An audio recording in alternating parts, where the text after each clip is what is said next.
Good morning. Hope you're feeling good, both physically and mentally, emotionally. When you sit in lockdown, you tend to do a lot of thinking, right? And one of the things that I've been thinking about is how, on the one hand, physically, we've been curtailed.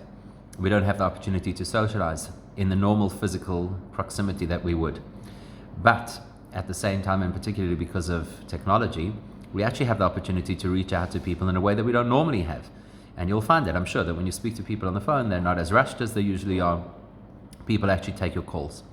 So I was thinking that at this time of the year, the counting of the Omer, even though the main theme of the counting of the Omer is an upward progression and personal development and preparing to receive the Torah on the holiday of Shavuos, we all know that history colored this particular part of the year with a darker shade.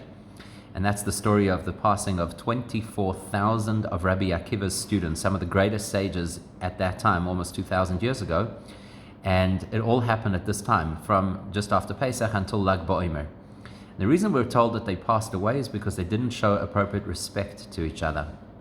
These were people who were colleagues, they were people who learned together, and they really should have looked out for the next person, and they didn't.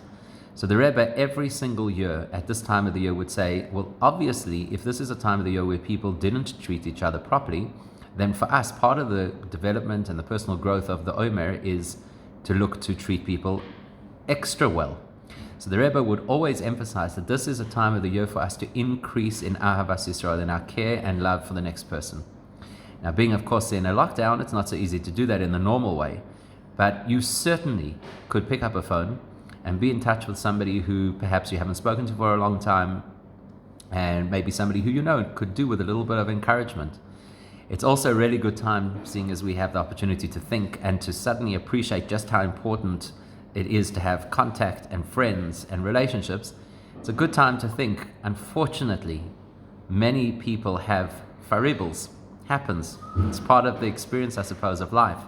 This would be a good time to think of somebody who the relationship is a little bit strained. What could I do to reach out to that person specifically now? And I'm especially inspired to do this because we've just gotten news that there was a long-standing feud. I didn't actually know about it, but apparently there was a long-standing feud between a whole lot of the Chabad centers in Central Africa. And this week, in the hope that it would help to cure the virus and to bring miracles to the world, all of them got together, obviously virtually, and they put aside their differences and they've started to work on collaboration. Inspired on that, there was a group in Israel, in Netanya, a group of people, different shuls that had a big faribel, and they also got together this week and they put their differences aside.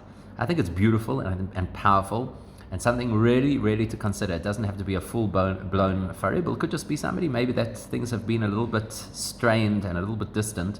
Now is a beautiful time to reach out. It's a time, as the verse says, Hine matov u'manoim shevas achim gam yochad. How beautiful is it when brothers can sit together? Well, we can't actually sit together, but we can reach out to be together. And please God, Hashem sees our efforts, and as a result of that blesses us with the brachos that we need at this time, the brachos for good health, peace of mind, nachas, shalom bayis, and financial stability. And most importantly, an end to all of this tzoros with the coming of Mashiach now. Stay safe and stay sane.